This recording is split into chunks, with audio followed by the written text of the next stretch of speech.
بسم الله الرحمن الرحيم السلام عليكم ورحمة الله يوم لك ويوم عليك. Un jour pour toi, un jour contre toi. Les choses sont faites ainsi et il en va de même pour toutes et tous. Un jour de joie, un jour de réjouissance, un jour de bonheur et un autre jour de tristesse, d'angoisse, ici où on se sent pas très bien.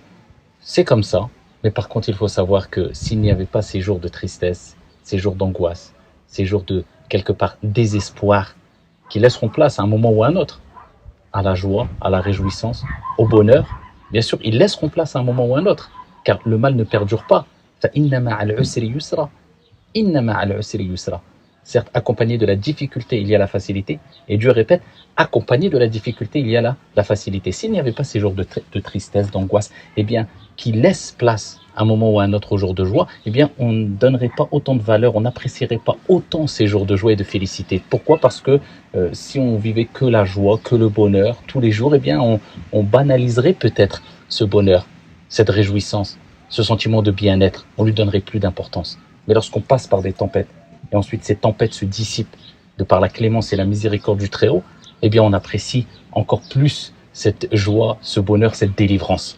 Ainsi va la vie, yawmun laka wa yawmun alayk, un jour pour toi et un jour contre toi. Eh bien ici, il faut savoir que celles et ceux par contre qui ont provoqué cette détresse chez toi, cette angoisse, ce mal-être, ce déshonneur chez toi, eh bien tout se paye. Je ne dirais pas la roue tourne, parce que cette expression est basée quelque part sur du hasard. Non, tout se paye, parce qu'il y a le Très-Haut qui voit, et le Très-Haut est celui dont rien n'échappe. Et le Très-Haut, Allah subhanahu wa ta'ala, c'est celui qui a interdit al-dhulm, l'injustice. Et c'est celui qui a rappelé qui s'est interdit à lui-même l'injustice. Et il l'a dit à travers son messager, alayhi salatu wassalam, Inna dhulm dhulumatun yawm al-qiyamah. Certes, l'injustice, ou dit si tu veux la hugra, ou quand tu hagar quelqu'un, quand tu opprimes, quand tu oppresses quelqu'un, eh bien c'est une source de ténèbres au jour de la résurrection. Eh bien celles et ceux qui ont provoqué cela, ceux qui te dénigrent, ceux qui t'insultent, ceux qui te rabaissent, ceux qui te calomnient, ceux ils veulent t'écraser, ceux qui mitonnent contre toi, ceux qui lancent des fausses rumeurs contre toi. Il y en a plein. Autour de nous, il y en a plein. Et on demande à Allah subhanahu wa ta'ala de nous préserver, de faire partie de ces gens-là, de ces gens mauvais.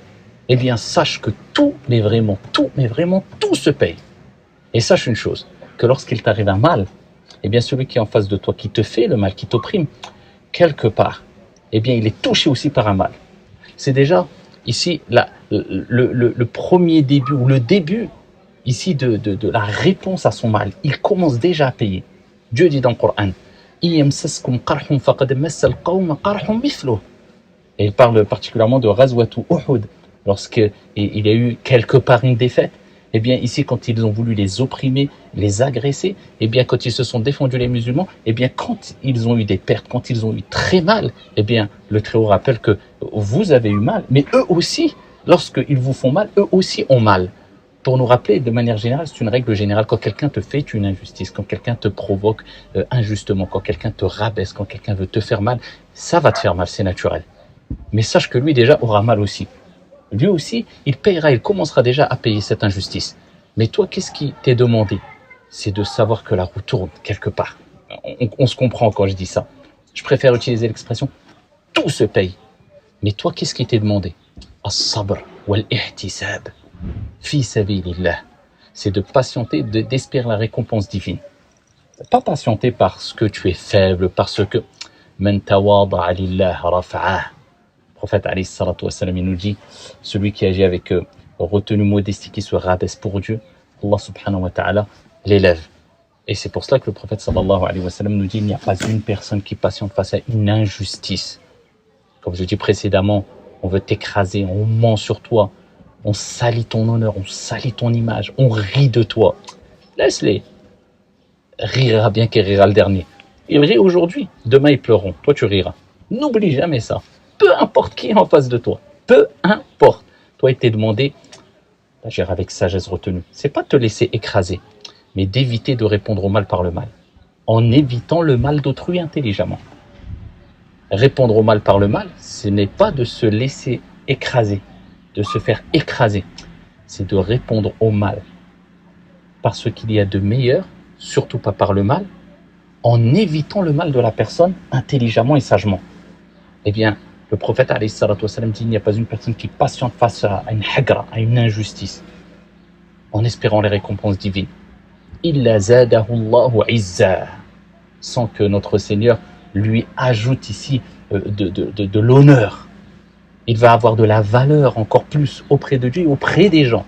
Et regardez ce récit prophétique authentique où un jour Abu Bakr, le grand compagnon radiyallahu anhu arda, était en compagnie du prophète Mohammed alayhi salatu wassalam. Une personne le dénigrait et l'insultait. Le prophète souriait. Subhanallah, c'est Abu Bakr, c'est le prophète, et Abu Bakr est dénigré. Le prophète sourit. Regardez les niveaux qu'ils ont atteints. Nous, juste, on nous fait quelque chose, on veut se venger, on veut se... Le prophète, alayhi salatu wassalam, souriait. Et à force, quand la personne ne cessait de dénigrer, d'insulter Abu Bakr, et quand il a abusé vraiment, Abu Bakr a répliqué à ses propos, a répondu à ses propos. Le prophète s'est mis en colère, s'est levé et est parti.